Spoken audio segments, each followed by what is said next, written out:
Hello everyone, I'm Professor Geek. Welcome back to my channel, and welcome to the review I promised earlier of Monster Island.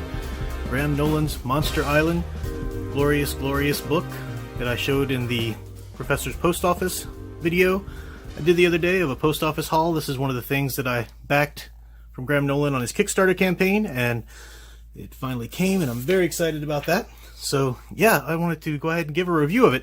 Now, I purchased the large edition, the collector's edition hardback. In the tier was also I think a smaller book that you could just purchase, but I paid some money because I wanted this. This is amazing. I love Graham Nolan's art, and yeah, so let's get into this. This is a story, a comic that he actually released a while ago. This is a re-release he did of it because he's getting ready to do well, he actually has the Kickstarter right now for a Return to Monster Island. So this is Monster Island, which is a comic book that he put out a while ago, and he wants to do the preview of a prequel to it. So that's out now. But he wanted to re-release this just to get everybody caught up on the story. And he offered this big edition here because it really does, this is the size of the sheets, you know, that they would draw on. So it really does look like you've got his original art here in front of you.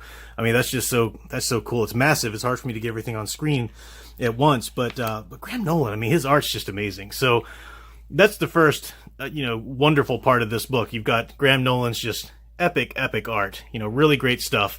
And the premise behind this story is that these two officers, Duke and Mac, they're basically called. Duke, he's called Duke because of his love for John Wayne movies, and her last name is Magruder or something like that, but he calls her Mac, for short. So of course there's little sparks that end up flying between the two. We'll see. I won't spoil anything that happens there. But it's a really great book. They get stranded on this island, their plane goes down, and it's a monster island. All these types of creatures, show up on this island. They don't really know what's going on. There's a mystery to it. You have to find that out yourself as you go through. So I'll let you, I won't spoil any of that for you. I'll let people, read that on their own. But he said in the introduction that he really wanted to go back to a day when the comics were for all ages, basically. And he reminds me of Darwin Cook, honestly, in that with that philosophy, and even their art styles, you can tell some similarities. But Graham Nolan's great here. Now, all ages, yeah. I mean, I don't know. I mean, all ages, and some parents might not necessarily want their child reading something like that. But still, it's not like epic or graphic or anything like that, But it's just a great story. It really harkens back to just a good old-fashioned fun entertainment as it's supposed to be, and it's a well-told story. There are some great themes. Again, I don't want to spoil what's really going on the island for you, but it's really it's quite inventive, and it really is a neat concept that he's thought up here. It definitely is influenced by some of the great old B movies, monster movies, and sci-fi flicks and stuff like that from the ages of before. But there's nothing there's nothing just derivative. It really is an original conception and combination of all those ideas. So I won't show you too much there to spoil it, but that's really great. I love the story there. It's solid.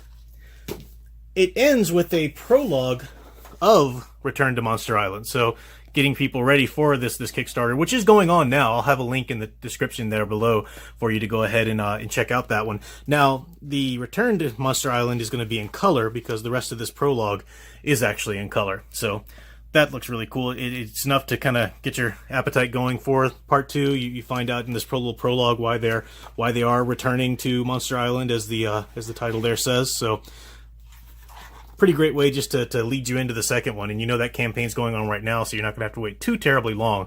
So I really like that. And then the ending of the book, we've got some great we've got a great section too, just of all the sketches, character designs, and everything that he did. But then there's a pinup section with a lot of great artists doing some pinup work for it. Some covers, get that pinup section there. These the pages were very thick too. I kept feeling like I was skipping through some pages. There's, of course, his great cover. We've got some other ones there. That's a Lee Weeks cover. Pretty great. Bart Sears. I think my favorite, of course, is the Jose Luis Garcia Lopez, because he's my favorite, He's one of my main favorite artists. This was really good, too, though. Patrick, is it Olaf? Yeah, I always pronounce his name wrong. That's really nice.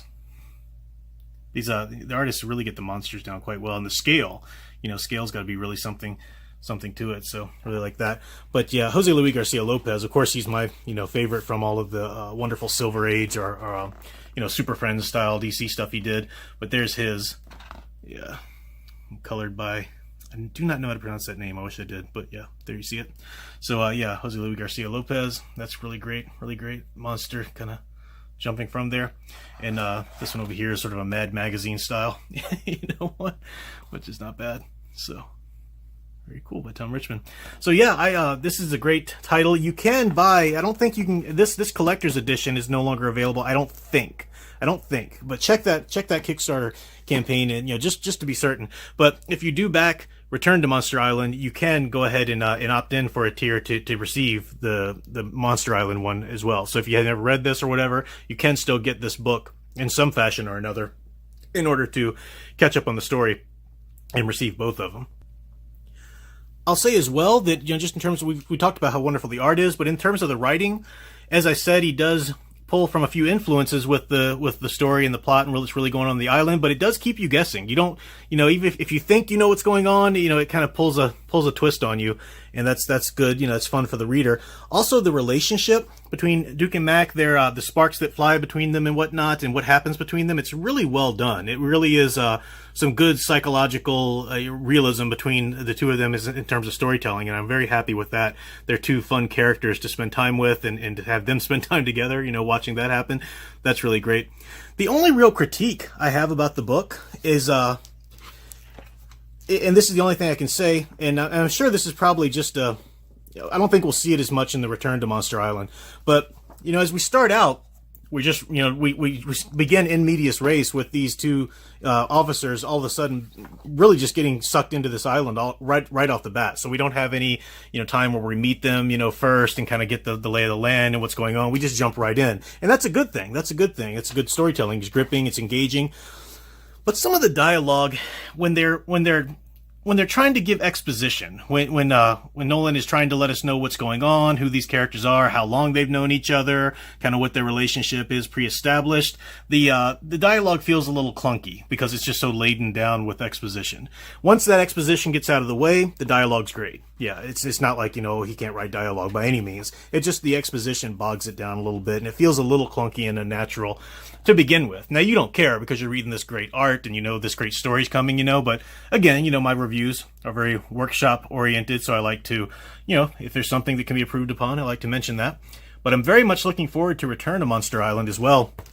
So psyched for that, and I've definitely backed that already.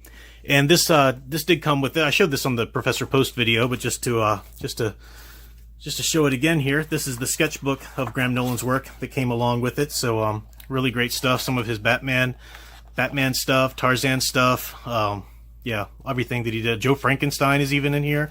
And yeah, great little sketchbook. I'm glad I have that. This is signed as well. So definitely very happy that I backed this campaign. It's really great. Great books to have, great things to have in the collection. So that's all for this video, short little review, but definitely jump on and get Return to Monster Island and pick up the first book there. If you fail to do so in this first campaign, you can get it with the second one. Links in the description. Thanks for watching, and we'll have more reviews, cultural analyses, live streams, all of that to come. And until next time, keep enjoying and digging deeper into the hero stories you love. Thanks for watching.